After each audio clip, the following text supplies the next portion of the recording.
So good morning, everybody. Welcome to our webinar on the social housing consumer standards and the new regulatory regime 1 year on. I can see that people are still finding their way into the webinar, but I'm going to make a gentle start while you all get established in the virtual room. You should find as you arrive that you're muted. We'd be really grateful if you stay muted, just so that we can manage the webinar effectively. Now, if we move on to our first slide, I should say, by the way, I'm Kerry Victory Rowe from Campbell Tickell. I'm a director with the consultancy. I'm going to be your chair today. I thought I'd just start by taking you through the practicalities so you know how the session's going to work. You may have seen when you've entered it that we're recording the webinar. You'll be able to access the recording afterwards. We'll share that, and we'll also share a PDF of the slides that are on screen, so you don't need to worry about writing things down, although feel free to take a picture or a screenshot if there's a slide that you'd find helpful to refer to as we go through the session. If you'd find it easier to follow with subtitles, you can use the captions option at the bottom of your screen. There's also a Q&A box. Now, if like me, you haven't used Zoom day to day for a while, just a reminder of how to find the Q&A box. You can click on the More button at the bottom of your screen. It shows a circle with 3 dots, and then you'll find a Q&A option, and you can keep the Q&A window open. It would be great if you could use that for questions, because it's more helpful to us than the chat, because the rest of you can upvote questions. You can show me which the most popular questions are to pose to our speakers. You can also comment on other questions, and I can clear them from my screen when they've been answered, which will help me avoid getting confused and asking the same question a couple of times.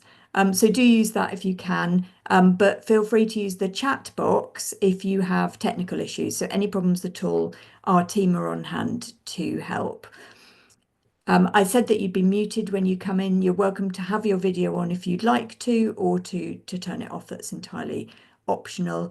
You've been pre-allocated to a breakout group. I'll explain those in a minute. And so that will happen as if by magic later in the session. Then you'll be brought back into this main virtual room. And then the last thing I wanted to say in terms of practicalities is, do please complete our feedback survey if you can bear to at the end of the session. They're so helpful to us because we really want to make these events valuable to you. We've got a great lineup of speakers. We hope it's an interesting session, but we're very keen to hear from you what you felt went well or anything that we could do better for future events. So we'd be really grateful if you can do that.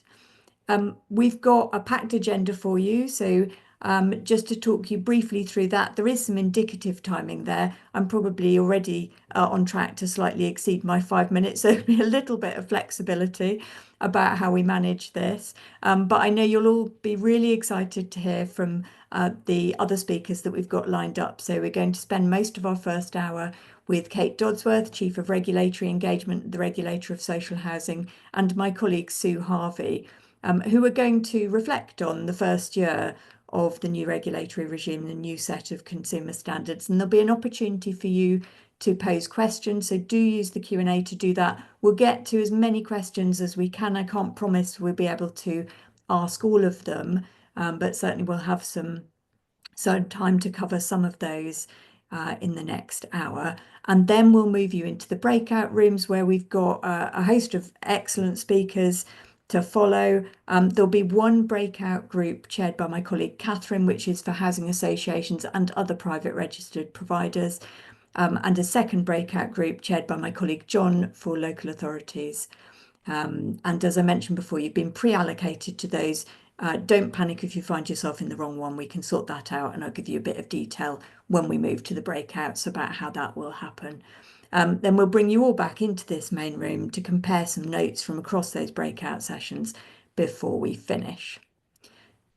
So you're welcome to take a quick screenshot of that if it'll help you navigate through the morning. But otherwise, I'm just going to say a few quick words by way of context setting. If we can go on to my next slide. just a few thoughts. So it's been a busy year for everybody, hasn't it? I'm sure not least for the regulator, but also for the sector as a whole, not just because of the changes to regulation. There's been an awful lot going on. And this feels, I think, like a good point at which to step back and reflect on some of that, including how the changes to the regulatory framework have bedded in. Highs and lows, we've seen some of the first C1s, fantastic to see that across the sector, the range of social landlords that the sector covers, but also some results, of course, that I think have surprised or dismayed organisations and the wider sector. And so, I think some reflection there about the reasons for the successes and the areas where the need for improvement has been identified. And in the conversations that I've had with clients, with the regulator, with a host of other stakeholders, so often it comes back to discussions about three things. So firstly, so the fundamental considerations when thinking about compliance with the consumer standards. So assurance, talking with people about what the word assurance means in this context, really trying to embed understanding of that in organisations and of what it means to build a foundation of evidence to give confidence that things are happening as they should. There's been a lot of thinking about that going on in the sector, a lot of reflection. Culture. So you know as well as I do that if the culture in an organisation's not right, the likelihood is you won't do right. It underlies everything you do, how you do it, how it's received by your customers. And so, although neither the word assurance or culture are explicitly used in the consumer standards, they are, as far as we can see in all of the work that we do, threaded through as fundamental considerations that organisations need to be thinking about. And of course, if you create a culture of self-awareness and self-critique and challenge within your organisation, it bodes well for compliance across the board with all of the regulatory standards, not least because it means you're in the habit of asking yourself the right questions. And that brings me on to governance, because of course it's the role of the board and of elected members in local authorities to set that cultural tone. And to drive expectations about the standards that you want to meet as a social landlord and the attitude that you take to compliance. So although of course for local authorities governance isn't an explicit part of the regulator's brief, I think it would be very difficult to argue that you can meet the outcomes of the consumer standards without attending to governance, thinking about the way decisions are made, the way oversight happens within your organisation. So, as I say, three fundamental considerations that have come through all the conversations that we've had. And then to end with one last point to prompt some thoughts as we go through the session. Of course, really important that organisations aren't forgetting about the economic standards, the rest of the regulatory framework, the G and the V for organisations that receive those ratings, but even for local authorities, the rent standard, which applies. So important that no less attention is given to all of those things because of the new focus on the consumer standards. And I'm sure Kate will echo that. And so with no further ado, I am going to pass over at this point to Kate Dodsworth from the Regulator of Social Housing. Kerry, thank you. Thank you very much. And really good to be with everyone this morning. I should point out I don't have slides, so you might want to take a few notes or just listen and let it sink in. Kerry, your opening slide there, I couldn't have asked for more, because although we're talking today about the consumer standards, my concern is always that there is, for private registered providers, a sort of shift of focus away from the economic standards. And where we are at the moment is a situation with, serious financial challenge, unconstrained, and a real need for boards to sort of have a good overview of risk and some of the things on the horizon. So that's a really helpful starting place in terms of not missing the sort of economic standards. But here we are, we're a year in, and I must say I'm very relieved to be a year in. I was always sort of hoping for this part to have business as usual, rather than setting up something that you're never quite sure how it's going to land and whether you're going to meet your vision. And our original vision for this proactive consumer regulation in the wake of the Grenfell tragedy has always been that tenants live in safe homes, good quality, have good landlord services, and the relationship between landlords and tenants is underpinned by trust and transparency. And we had a couple of weeks ago, in as much as you can take any kind of clear science from a stakeholder survey, you do need a significant pinch of salt. Our stakeholder survey that we put out for providers, for tenants, for lenders, came back a couple of weeks ago where over 80% of people agreed that the new approach will lead to improved outcomes for tenants. And I think, you know, that could improve, but that's really so far so good territory. And in terms of what we're seeing on the ground, I think there is some cause for optimism, and I'll come back to that in a moment. But I just for a second want to again reflect on what has changed in the last 12 months, because it's been quite a rip-roaring ride, hasn't it? We had the election in July, and we've got a government who has come in with a dual ambition, if you like, around housing supply, 1.5 million homes within the course of that government, which is an incredible stretch target by any means. And then on the other side, a government that has come in with a backdrop of the phase 2 Grenfell report and no let up on that commitment to quality. And I think you can think about previous governments where quite often in terms of housing it has been almost sort of one or the other with that focus. But at the moment, we have this duality of ambition. And I think, people had said to me before the election, oh, do you think we'll need to focus so much on consumer regulation if there's a new government? Absolutely. There is a real focus on housing quality and the original vision of what we had set out in consumer. So for boards and for elected members, and it's great that we've got both private registered providers and local authorities here today, there really is an absolute need to focus on almost every risk going in a situation, and even to a month ago, things that we couldn't necessarily have foreseen coming up to a spending review in June, the sort of increase in spend on defence, and now sort of on the brink of global trade war and the volatility that brings and the impact on borrowing, a set of circumstances that are really, really quite fruity. So what we've seen in the last year on the ground, and I think one of the important things to say, it's an obvious thing, but I think the inspection judgments tend to get the neon lights and the razzmatazz in the press. The responsive route is alive and well, where tenants, landlords themselves refer things to us where they're not meeting the standards. And in fact, we've seen, as we predicted, an uptick in those referrals as well. So looking at a range of judgments on both inspections and through responsive engagement, we can safely say that all C grades are represented, and there has been a sort of a real mix. But if we look down the lens a little bit more, and again with a sort of government health warning on that, we're only a quarter of the way through a 4-year programme. So you do have to be a bit careful in drawing distinct patterns.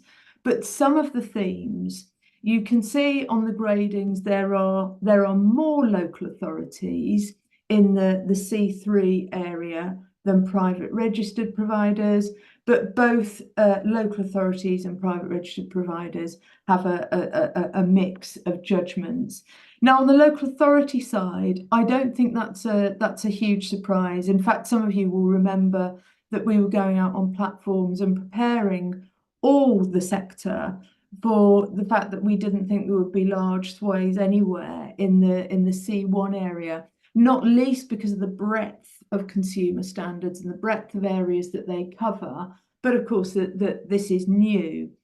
I think local authorities, this is the first time that they've experienced our regulation on such a sort of proactive footing.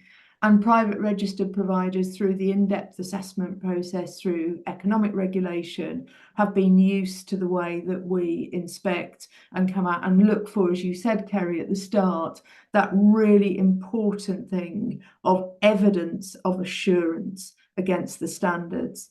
And that can be, that can be quite a craft to understand exactly what the regulator, as we're outcome focused, what we're looking for. Private registered providers, where of course we've talked about the fact that we'll be regulating two sides of the same coin, economic and consumer. We're really able to look at the consumer standards and the outcomes for tenants through the governance lens. And I think for private registered providers, that's incredibly important that we can see that golden thread of board having grip on some of those really crucial areas that affect tenants, and more on that in a moment. On the whole, I said I'd talk a little bit about some optimism. I think we are seeing indications of improvement. For a start, the engagement with landlords right across the board has been almost exclusively incredibly positive, and people seeing this as an opportunity to set out improvement. I think we always said the regulatory part of this is, it's the basics really. That vision that I talked about at the start is probably very similar to people's sort of core strategy and purpose in social housing. This is the basics. Our strap lines are fairly sort of anodyne, if you like, as a C1 is overall meeting the standards. It's not an Oscar performance necessarily, but landlords will want to use this as a basis and deliver more. So on the whole, we're seeing really good engagement with this. And of course, you'll remember from the Social Housing Act, we have new powers, but we haven't had to use those in this way on the consumer standards, because the engagement and sort of intention to deliver improvement for tenants is there. So some of the themes, I think, if you look at the judgments, you will see a sort of proliferation of issues around stock quality, health and safety compliance, and real grip of that. The tenant satisfaction measures go so far as a blunt instrument in talking about health and safety compliance in terms of how many tests are done, but our wider regulation looks at prioritisation of remedial actions, and where boards and lead members in local authorities, where they are sort of gripped and accountable for the delivery of the health and safety compliance. All of this speaks to having good data, and that's certainly an issue when we're going out and talking to providers. Understanding, up-to-date stock quality, data around health and safety compliance, data around tenants, not in a GDPR busting way, but data around tenants and demography, and understanding protected characteristics in order to triage services, not collecting data as a means to an end just for fun, but thinking about some of those issues that have been coming up on social media and in the media since Grenfell, where there are common themes of access to services and people not being able to get their voices heard and get their issues put right. And then repairs service. Quite often there is something to do with managing the repairs service. Our tenant satisfaction measures point to greater problems with responsive repairs rather than urgent repairs. So thinking about that repairs service, and no surprise, tenants have been telling us this for years and years, and it won't be a surprise to you. The biggest driver of overall satisfaction through the tenant satisfaction measures is repairs and maintenance and the communication of that. So no surprise there. Of course, the new thing for consumer regulation is that we talk to tenants now, and we talk to tenants for a specific reason. We will quite often observe a tenant scrutiny committee, for instance, when we come and do the inspection, for that specific part of the transparency, influence and accountability standard, which is understanding that tenants have the tools to do the job, to scrutinise their landlord. So again, what's the golden thread? If tenant scrutiny panels are making recommendations and have done some work, what's the golden thread with the board or with lead members, and how does that impact services? Not just saying yes to everything, but understanding and really thinking about what tenants are saying. Hearing from all tenants is sort of really important through our consumer standards. And I think for us, the regulator, we're not a proxy for that relationship with tenants. The landlord and tenant relationship is king in this. And I think for some stakeholders, they might have been surprised that we weren't going sort of through houses and looking at issues and talking to tenants randomly about what they feel with their services. That is absolutely the job of the landlord, and the expectation that landlords will speak widely and hear from as many tenants as possible through the course of their work, and not just involve tenants. And we'll want to find ways of understanding that evidence from landlords. So just very quickly back to the tenant satisfaction measures. I said a sort of blunt instrument in terms of the fact that it's one source of intelligence for us. Ultimately, tenant satisfaction measures are a source of scrutiny for tenants and for tenants to use to understand the performance of their landlord. And boards and lead members will want to use them as a jumping off point to think of specific areas where they can source improvement. As I said, 70% overall satisfaction right across the piece. We did a publication at the end of last year, and we did a once and done national tenant survey to baseline that data and ensure that the tenant satisfaction measures were making sense, which they did, I'm glad to say. Overall 70% satisfaction, but you can start to see that breaking down when you think about shared ownership, or if you look at it regionally, and you can start to see some of the pressures in sort of urban areas, and particularly London, for those differences in tenant satisfaction measures. Just one sport that I've seen emerging on social media, I don't really go on social media anymore, it sends my heart rate racing, but one sport I've seen is correlating regulatory judgments from inspections with TSMs. There will be some correlation, but not always. And I take you back to that point on as an example on health and safety compliance. Tenant satisfaction measures tell you how many tests are done, but the wider inspection, the wider work of our consumer standards looks at things like remedial actions and how they've been prioritised, and the grip and accountability of the organisation. So it isn't always a direct correlation. So just in my last couple of minutes, I talked about the stakeholder survey, and don't worry, I'm not obsessed with it. But I think there's one more interesting stat from that. Throughout all of this, our remit has still been outcome focused, proportionate, co-regulatory. Within the co-regulatory part of that, the importance of landlords self-referring and understanding the sort of breadth of the issue and telling us when there are problems is absolutely crucial. But we are outcome focused. And I think looking back, one of the things that I was just a bit worried about as we sort of set up consumer regulation was having such a wide remit on this, is making sure that we are still remaining proportionate. So the stakeholder survey tells us that over 3/4 of large landlords, where we're going out and inspecting those with over 1,000 homes, believe that we are proportionate, and a further 22% didn't know. I can only imagine those are the ones who haven't yet had an inspection. So for me, that's an interesting stat, that we're hitting that mark of delivering the improvements, delivering the original vision, while sticking within our remit of being proportionate and outcome focused. So very finally, I understand sometimes that outcome focus can be a source of frustration sometimes, particularly when people are looking for granular good practice. You know, you've been here, there and everywhere, all over the country. What did you see? How were they organising their tenant scrutiny and involvement? And what can you tell us?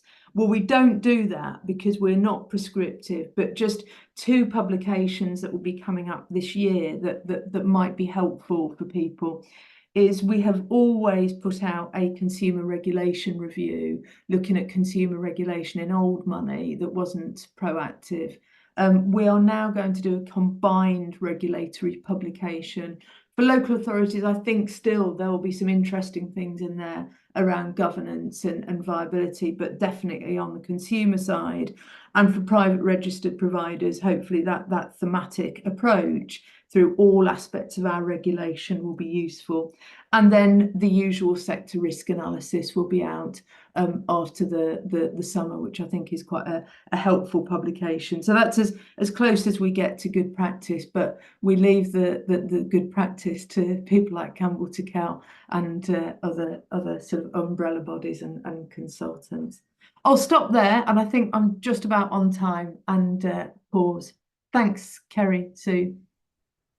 Lovely, thanks, Kate. And we'll go straight on to Sue, please, and then we'll take questions for Kate and Sue when Sue finishes her presentation. Just a reminder to everyone to use the Q&A if there are questions that you would like me to pose to Kate and to Sue.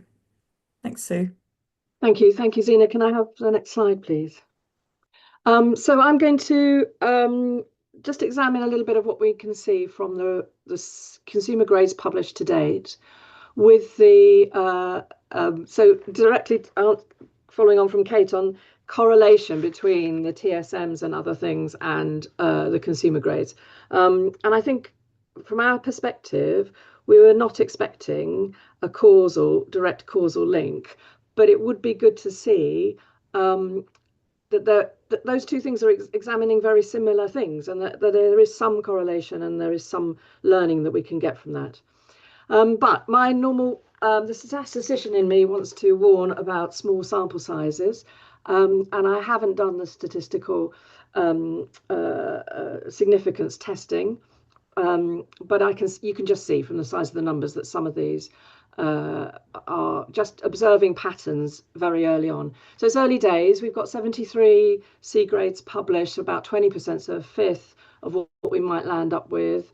The difference between that and the quarter that Kate referenced is that there are some in progress and indeed finished for which the results haven't yet been published, and we're expecting some more next week. So some of the patterns that we're seeing might be an accident of timing. So I'm pretty sure, and we can see that the programme of work to date has been fairly spread across the types of provider, size, regions, etc. But nevertheless, there will be some sort of that will even out as that proportion of the 360 increases. And when you do the cut it down by different divisions, you land up with some very small numbers. So big warning on what's to follow, but here we go. Zena. So those that know me will know that most of my ability to express myself is through charts.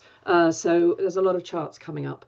And this much we know, that of the 73 to date, there's been approximately 30% C1, 30% C3, and 40% C2.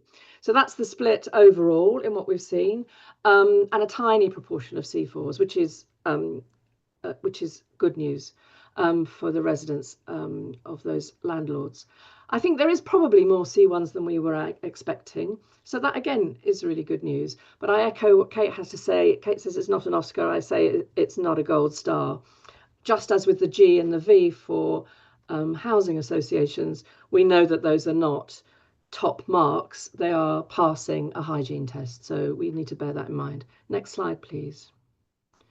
And of course, again, as Kate mentioned, rather a stark difference in the distribution between local authorities and housing associations. When I say housing associations, I mean housing associations and private registered providers.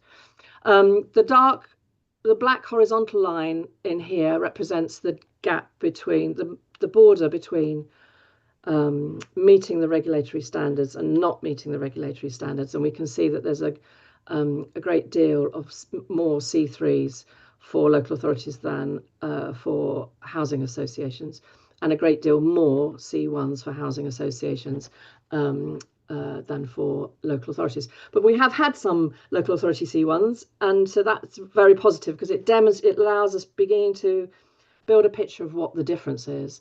So it was really good to see those. Next slide, please.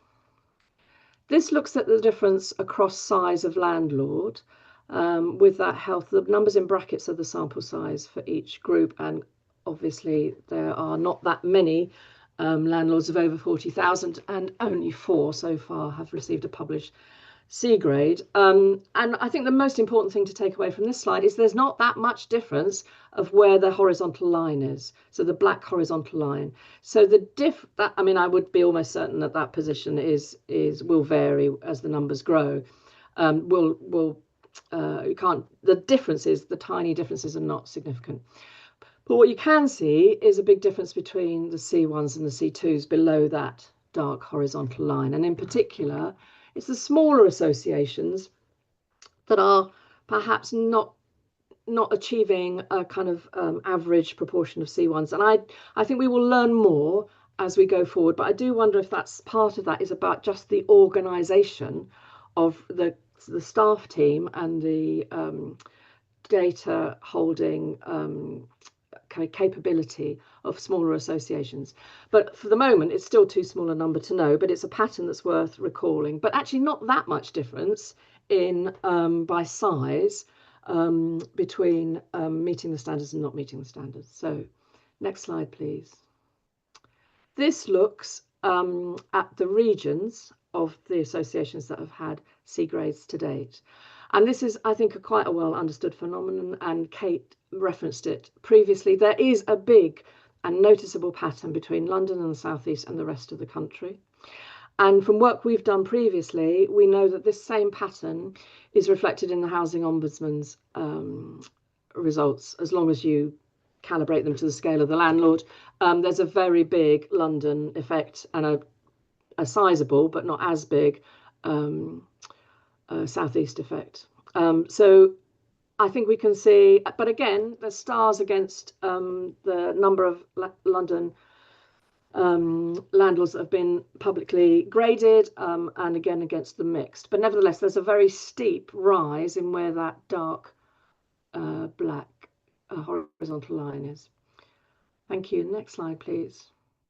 And this one comes with an even bigger warning, which is it's just for housing associations only. So for 37 of those 73 published C grades. The regulator published a couple of weeks ago the value for money analysis. They do this fantastic regression analysis, and it's a nerdy corner, and I'm a big fan of that regression analysis that comes out of the VFM data. But in doing so, they collated some additional indicators to look at the correlation with value for money, and they mention in their results that the proportion of a landlord's stock which is flats, the higher the proportion of that, the higher the cost per unit of managing those houses. And that's a statistically significant. They did it properly. They've done all the statistical significance testing. But the great thing for us is it provides a data set of the proportion of flats versus the proportion of housing and bungalows across housing associations. So I could pull it into the same data set with the registration number as the identifier. And it's a strong, significant effect for value for money. And what we can see here is that it is a strong effect on the C grades, albeit that these are very small numbers. So this is a pattern to keep our eye on. But there are no C1s in landlords that have more than 50% of their stock as flats, none. And there are 30% C3s in landlords that have more than 50% of their stock, and negligible for landlords that have less than 50% of their stock as flats. So this is a rabbit hole I could spend a lot of time down in turning, cutting the percentage of flats into different proportions, etc., etc. But the numbers aren't big enough yet. And also, if anybody knows of a data source that would give me the local authority landlord split by flats versus houses and bungalows, I'd be delighted to lose a few more days looking at this over a bigger sample. But it also means it's just a pattern that we need to keep an eye on. And it also means that some of that London effect may well be a flat effect, so greater proportion of stock being flats. So I think both of those observations merit greater investigation, both from a statistical point of view, but possibly much more importantly, from what is it that makes managing flats tricky, or what is it that being in London makes it hard to deliver really good quality services. Next slide, please. So now I'm going to show you a series of box and whisker charts, which I adore, but obviously that's because I'm weird. The thin black line, horizontal black lines, show the difference between the minimum and the maximum.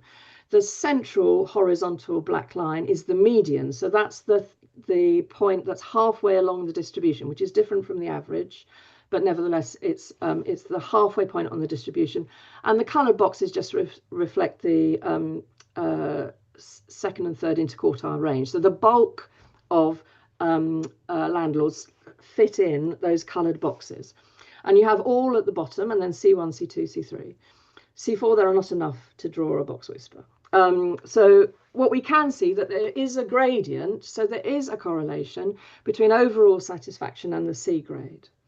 The boxes overlap, so it's not, and I wouldn't want to say that it was causal. Of course, it's not causal, but they are looking at similar things and coming out with a story that's not inconsistent.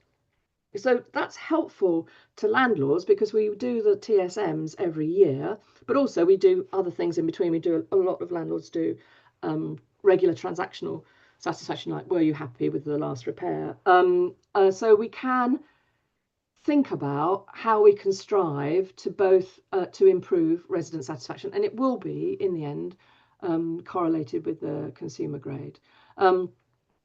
So the pattern, when you look at the TSM about satisfaction with the repair service, you get pretty much exactly the same pattern, which is again not surprising because, as Kate mentioned, we have for at least 20 years known that the main driver of overall satisfaction is the quality of the repair service. So the same picture would emerge that is there. Can I have the next slide, please? This is looking at complaints handling. So the satisfaction with complaints handling, and we know, and it is shocking, I think, there's no two ways about it. And this is rented stock. This is not shared ownership. Satisfaction with the complaints handling is the lowest of all the, achieves the poorest results of all the metrics that people were asked about. But again, there is a pattern, there is that gradient where the associations that are C1 do have a higher level of satisfaction with complaints handling than the C3s. So again, not causal, but looking at the same picture through two very different lenses, you get a consistent result, which is comforting, really. It would be a challenge if they were telling very different stories. Can I have the next slide, please? This is just taking all of those 73 C grades published, 56 of them have been below C1. So this includes C2s, so which is a big chunk of the results. But nevertheless, we can learn from the C2s as well as from the C3s and the C4s. So all of those 56, and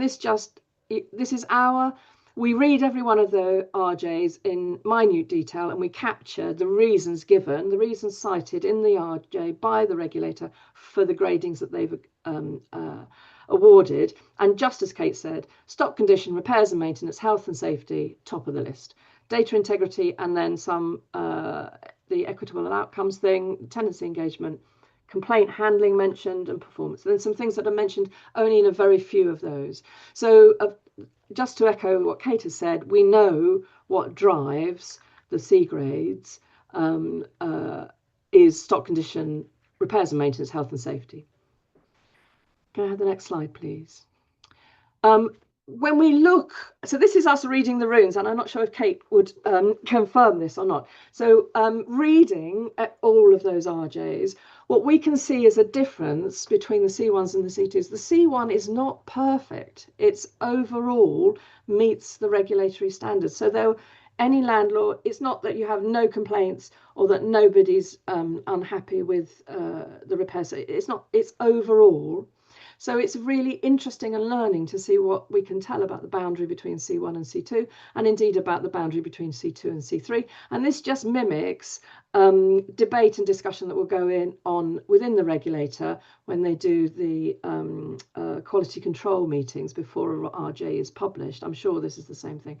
What we can tell, and I think what any landlord can implement, is the importance of boards or the leadership team within and governance levels within local authorities.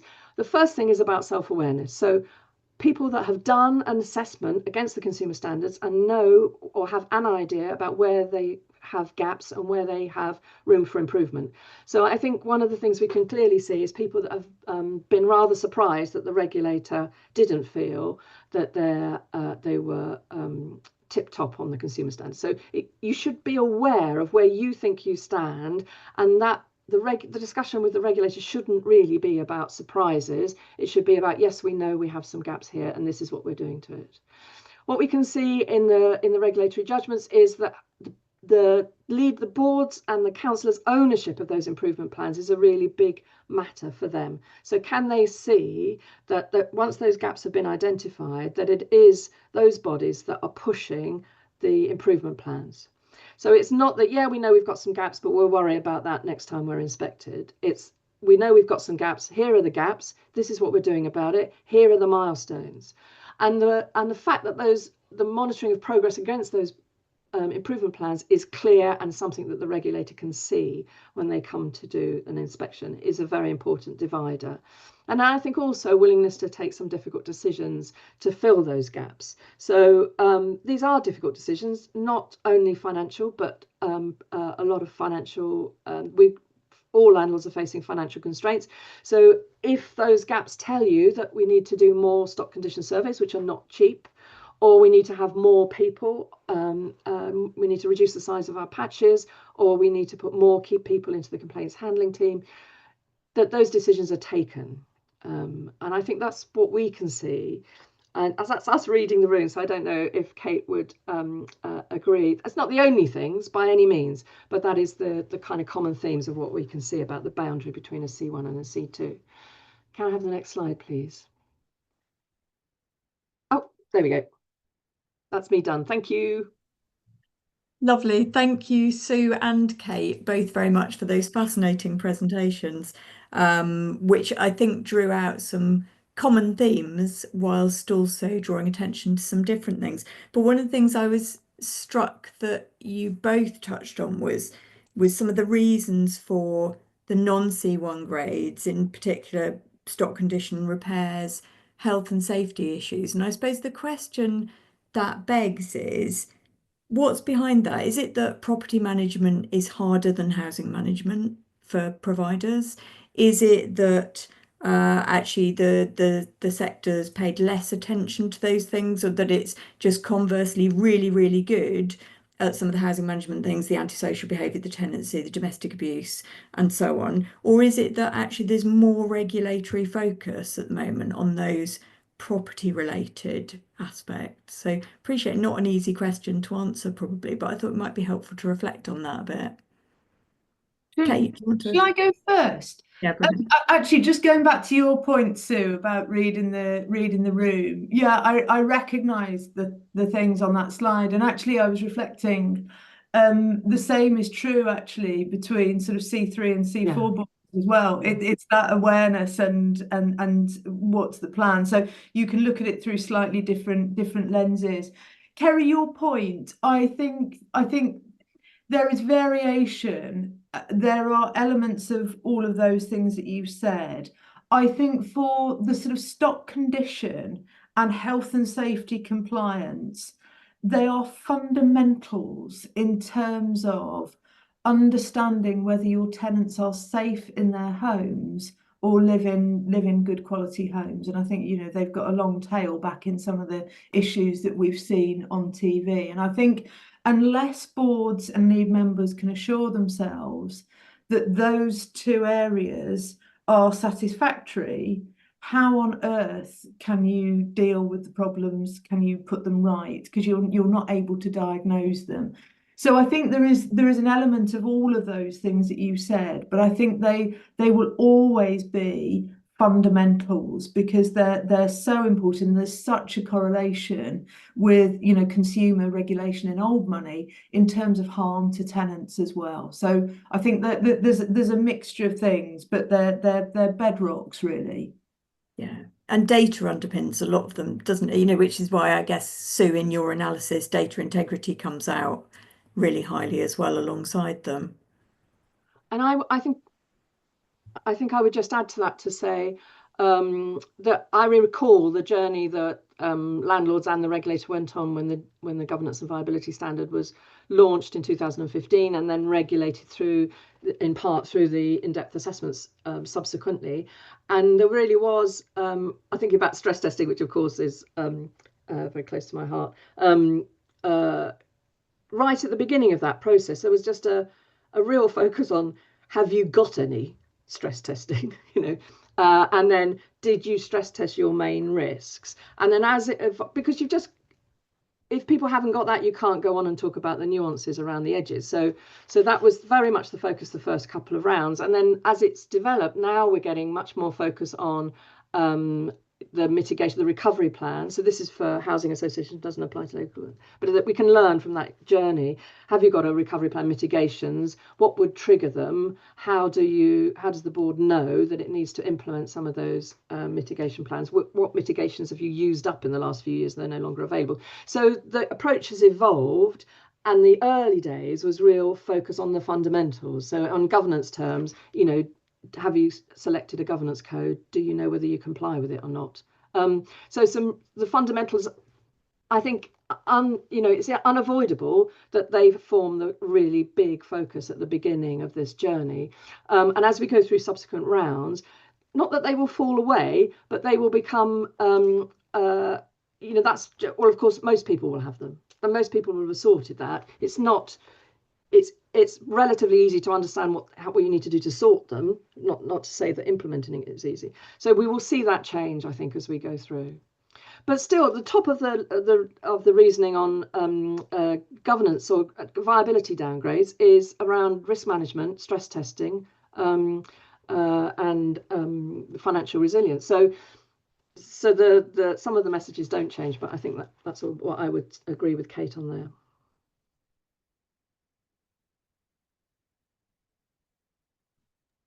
You're on mute, Kerry. Sorry. We've got a question in the Q&A from David Levinson, who refers to a recent article in the media where former Audit Commission Chief Steve Bundred advocated for greater powers and options for local authorities to intervene in cases of maladministration for disrepair by providers. And the question being posed is, would the regulator welcome such an intervention, which, you know, may or may not be a question, Kate, that you feel you can answer, but certainly, you know, would it be regarded as leading to potential confusion for RPs about who is regulating them? I suppose is pertinent also in terms of the question of the housing ombudsman, and that we haven't touched much on that, but there've been changes in the ombudsman regime alongside the regulator of social housing's remit. Sorry, just taking myself off mute there. I mean, I think we would be sort of reasonably agnostic in terms of what government wants to do. But I think your point about providers not tripping over regulators is really important. I mean, local authorities in particular have a range of regulators that they need to work with, but the boundaries need to be clear.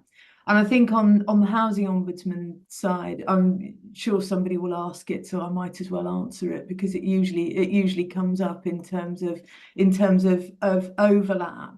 I mean, we have our memorandum of understanding around information sharing, and there is the knitting together at a senior level and operational level to review how that's working. again, like the tenant satisfaction measures, the information from the Housing Ombudsman is one source of information for us. But I think, you know, everybody will recognise this, I think, on the call, that we are looking at things sort of more top down from the organisation level, and the Housing Ombudsman is looking at individual complaints bottom up and thinking more about policy fairness and learning from cases. But I think that fundamental importance of people being clear about what regulator is looking for what and understanding the boundaries is the important one. Yeah, and I'm sure there are lots of providers who'd agree. You know, we've had lots of conversations about that over the last year, people just trying to make sure they've got their heads around who's interested in what and from what perspective and so on. We've got a few questions coming in about local authorities and the regulation of local authorities. We've got one suggesting that the regulatory approach to local authorities is drawing quite heavily on experience from regulating the G&V standards with housing associations, and also another which I think is related in some ways, which is about expanding upon what good governance looks like in a local authority context, and I suppose particularly when we're thinking about the consumer standards. Kate, do you want to come in first on that, and then might turn to Sue as well? Very happy to, and actually that's a helpful vehicle for one of the points that I wanted to make originally around the differences in local authorities and our sort of response to that. And I think, you know, we have experience of regulating proactively private registered providers. The local authority aspect is new. I think a couple of things we've been doing over the last few years is setting out sort of briefings nationally for local authorities, for councillors, for tenants, for officers, to understand where we're coming from and break down some of those barriers. I think our expansion in order to take on the consumer remit, we've been really lucky in recruiting people who have direct experience of working in local authorities. And then I think another difference that we do when we're scoping out and when we're sort of notifying local authorities of an inspection, one thing we do with them that we don't do with private registered providers is invite them to give a little bit of context of how their governance is set up, what the, you know, so obviously there's so many different ways of delivering through the local authorities. We want to understand that before we go in and make sure our teams have got that context. So I think as we go along, we're building up really good engagement with local authorities, but understanding their world a lot better as well. Yeah, and certainly we're hearing lots more conversations around this. So, and we're doing a bit of work looking at the governance of the landlord function for local authorities. We've got a survey coming out through Arch soon. But Sue, I thought it might be worth asking you to talk about. I mean, I know you don't necessarily work lots with local authorities, but you've worked lots with the regulated housing sector, and you saw the start of the in-depth assessment programme and organisations that hadn't been through that sort of process, preparing for and adjusting to that. What do you think local authorities might be able to take from that learning in terms of just adjusting to being regulated in a different way? Thanks, Kerry. It's not my area of expertise, so I'll start with that.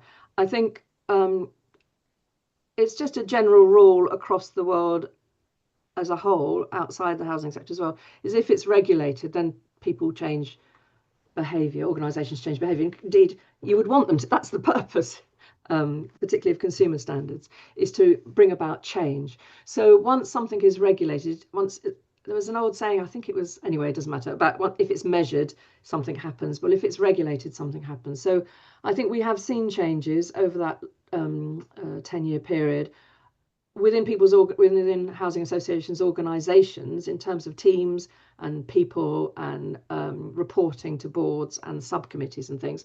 Not huge ones, but you do see housing associations adjusting so that they are better positioned to answer the questions that the regulator is asking, and or to plug the gaps that regulation has identified. And I think we've seen quite a lot of shift in housing associations before April 24, because the regulations that were being consulted on were there was at least 2 years, wasn't there, running there. So people have been particularly changing how they formulate their housing operations subcommittee or their customer committee, or at that particular layer of their formal governance. So I think I understand from colleagues that what we're seeing is that local authorities are changing some of their internal structures in order to be better placed to both answer the queries and plug the gaps. So I think can expect that to continue. And I'm thinking it's much harder for local authorities. They've been under much more financial pressure. So I think particularly, for example, the subsuming of executive leads, whereas you might have had a very senior housing director at some point, that's been subsumed into a department that looks at social care as well as housing, and that some of that housing might have gotten a bit lost in there, or certainly there's not somebody obvious to answer the questions. So I think some of that we're seeing some early changes that actually go on, which would reflect what happened with what happens every time something is regulated, stuff changes. Yeah, thanks, Sue. And I agree, we're seeing lots of changes, pretty lots of changes across all the organisations that we work with as a result of the new regulatory regime. In local authorities in particular, I agree there is thinking going on around governance as well as actual compliance with the consumer standards, which is, about how things are overseen, understood within the council, the sort of level of attention and focus that they have, where there are opportunities to scrutinise that activity and so on. But some of those same things are being rethought in housing associations and other private registered providers. When I started with some opening thoughts, I talked about a culture of self-awareness, and I think organisations are doing lots of work to make sure that they are self-aware of where there might be gaps, where there's scope for improvement, again, thinking about how they facilitate oversight, scrutiny, and so on. So we're seeing it across the board. We've just got time for one more question, and we've got lots of things here. I'm just having a look through. When can we expect, Kate, I think this is one for you, when can we expect to see the final requirements of the competence and conduct standard, which we haven't talked about? I think that's with government, actually, with a range of sort of policies that kicked off in terms of consultation before the election, and I think is sort of feeding through now. So we're awaiting. I think that's with government. Okay. And that was a nice short answer. So I'll fit in one more. We've got and this again, this is one for you, Kate, but based on something that Sue offered in her presentation. So Sue presented a slide showing a lower number of C1s for RPs with less than 5,000 homes compared to the mid-sized and larger registered providers. Have you got any sense, Kate, as to what some of the reasons might be behind that? Or are the figures just too small at the moment? Is it too early? Yeah, I was just going to say, I mean, it is fascinating, and some of those slides, I was like, oh gosh, I could spend some time with this. This is great. But one of the things that I've been looking forward to more than being a year on from the new remit is being 3 years on, and when we can really start to see some trend analysis and actually have some learning for the sector, which really starts to make sense and really starts to inform and support what boards and local authorities are trying to do. So I as a regulator, I definitely wouldn't go there at this stage, except to be incredibly interested by it. I think we're all fascinated by Sue's slide analysis. Brilliant. Thank you so much, both Kate and Sue. I know Kate has to leave us now, but the rest of us are going to move into some breakout groups. Great. Okay, welcome back, everybody. And I'm going to ask Catherine and John to say a little bit about what went on in the breakout groups.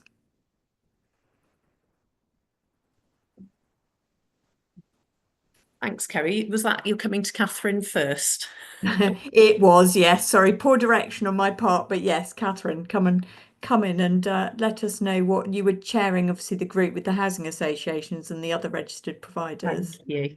Yes, so we had two excellent speakers, of course, Stephen and Puneet from Gen 2 and Southern, and as well as some really practical top tips. I think there was a few headlines that I want to draw out. Number one, the relationship between operational and strategic matters, how boards can get their heads round an appropriate range of a good assurance rather than accepting reassurance, rather than having a ton of detail which they can never hope to wade through, let alone debate in a meaningful way. So that was a good discussion. The importance of self-awareness came through really strongly. The benefit of doing things like a self-assessment, getting an independent pair of eyes to look at things, and really generating a culture of robust and positive challenge, so that people can say, actually, we don't think we've got really good assurance on that, let's improve it. On assurance, the importance of having a range of assurance. So internal audit is really important, but it is not the only answer. You know, where does a specialist review with people with technical skills need to come in? Where are residents providing assurance? And using techniques like deep dives across committees, as well as reporting from staff to committee. So I suppose really empowering engendering, a sense of curiosity to ask difficult questions, to deep dive, but then to come back up to the strategic level in terms of assurance. There was also a really clear, strong theme, and we covered it in the introductory remarks, that the economic standards have not gone away for private registered providers. And in your head, and this may be applicable to local authorities as well, having in mind, how does this relate to good governance? How am I demonstrating that the board or the council has got strong oversight here? Can be really helpful in terms of making sure you're giving a holistic response. The final point I'd make is the central importance of culture, because that will drive everything else. That will drive, the matters the board wants to retain to itself, because they see them as so critically important in terms of strategic priorities, risk, and so on. It will also drive an environment where boards can challenge and can ask difficult questions in an environment that's also got trust and good professional relationships. And finally, it drives an environment where residents know they'll be heard. And staff, your staff working on service delivery in other parts of the organisation, are able to say, hold on, this isn't right, what we're going to do about it. So some really good practical stuff, but ultimately the need to have a joined up, good strategic approach to regulation as part of your governance approach. Yeah, really interesting to hear. And chimes, I guess, with some of the prompts I gave at the start of this session around assurance, culture, governance. Really interesting to hear that again, those are the themes coming through in the conversations. John, how about you? How did similarities in the session with local authorities, or different areas for discussion? It'll go better if I unmute myself. So lots of similarities, as you would expect. Genuinely inspiring stories from the trenches is one way I would put it. Two different stories, one of a 2-year journey to a C1 outcome, and the other of coming across an issue, needing to self-refer, working with the regulator, resulting in the regulator deciding not to issue a regulatory judgment, which in itself is a triumph. An interesting point for me about the importance of finding the right balance between, on the one hand, investing time and effort in how you work the relationship with the regulator, and then on the other hand, how much time and effort you dedicate to service improvement, because actually service improvement is the point of it. And if you find that you're leaning too much into gaming relations with the regulator, you're probably missing the point. Lots of similarities despite the two different narratives, lots of similarities about a really honest self-assessment leading into a transformation plan. And in both cases, a focus on the service with effort on the edges that's about making sure the relationship with the regulator goes well.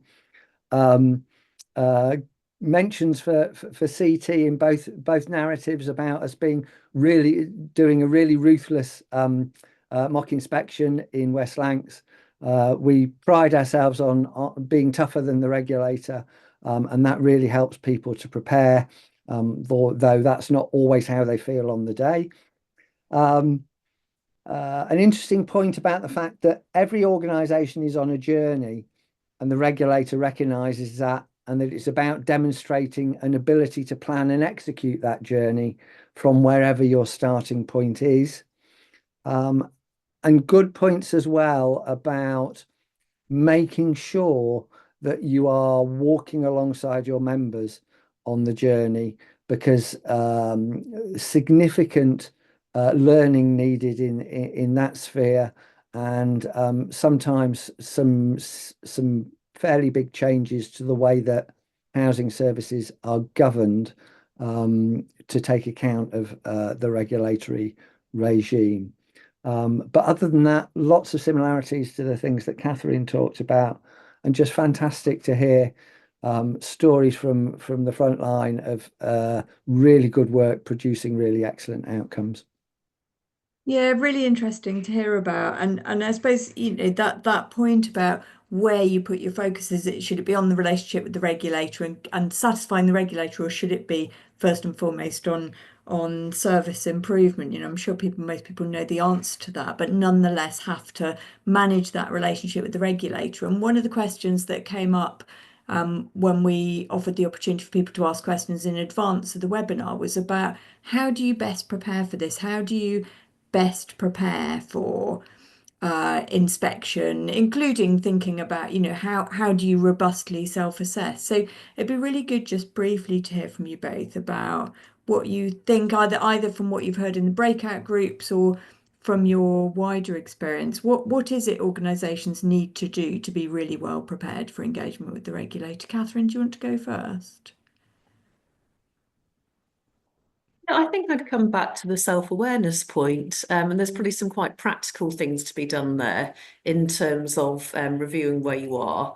I think there's also something, and I'm going to pick up on a bit of practice from one of our speakers, if that's okay, actually, Alan. I hope I don't embarrass you, but one thing that really struck us when we worked with you guys at West Lancs was the very deliberate honesty with which you promote and, well, invite, I was going to say invite internal challenge. So colleagues are, proactively challenged, say, right, we're going to look at the assurance on this and we want to really challenge it. Come on, how does that really demonstrate outcomes? Is that assurance? Is that reassurance? So I think I want to focus on that in terms of self-awareness, fostering a culture of internal challenge, really focusing on outcomes for residents, but also focusing on the so what. Not, someone said it before, not we've got a new policy there. We've got a new policy as a result of feedback from residents, and here's the difference it's making on the ground. Here's the changes, and here's the evidence that demonstrates that. So it's a small snippet, Kerry, but I suppose that's how I would suggest organisations approach that. No, and I think it's a really good way of thinking about how you navigate that potential tension between keeping the regulator happy and doing the things that make a real difference to customers. Actually, if you are challenging yourselves as organisations to ask yourself some of the difficult questions the regulator might ask you, the outcome of that should be better services for the people that you provide homes and services to, because it should drive your own self-awareness and an improvement journey. John, does that make sense to you? What else would you suggest to organisations? Yeah, I think for me, one of the key things, particularly for local authorities, is to understand that the regulator looks at you. When they look at your organisation, it's as though they've got a magnifying glass that they look through, and it's understanding the nature of that magnifying glass. So that's about understanding what assurance is. So if you haven't got your head around assurance, what you'll do is you'll populate a self-assessment that's all about performance levels and the quality of performance, but doesn't consider at all the assurance-based questions of yes, yes, yes, but how do you know that that's right? How have you gained assurance that when your asset management lead says your data's fine, well, how do you know that it's fine? So I think for me, the cornerstone is to understand how the regulator uses assurance and how you need to use assurance within your business.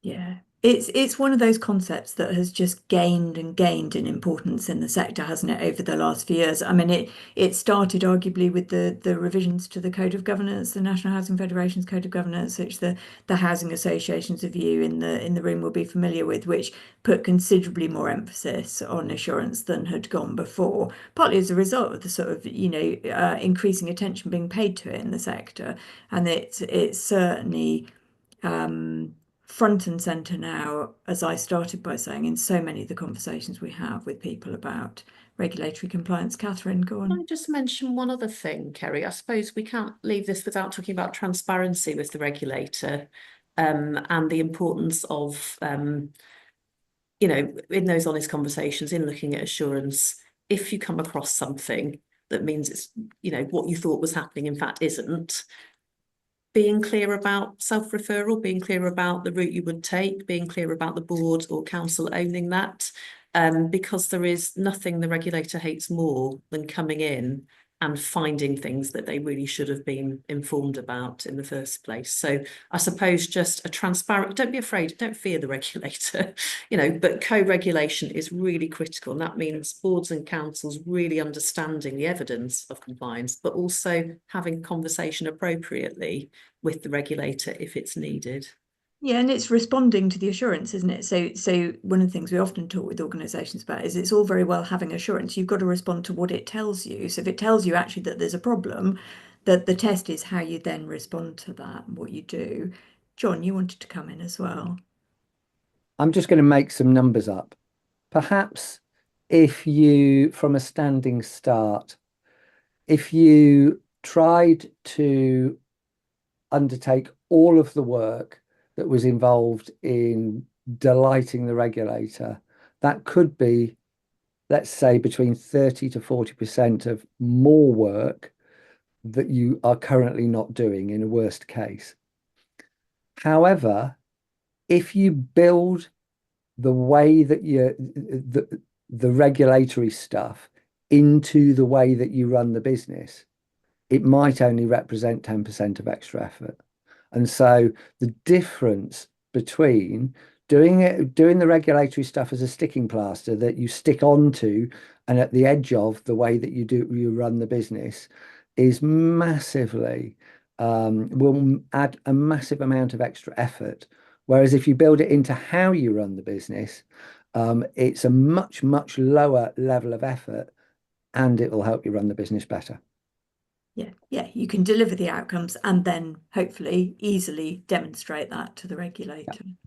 Yeah. Fantastic. Thank you so much to the two of you, and to all of our fantastic speakers today. I hope you've enjoyed hearing from them as much as I have.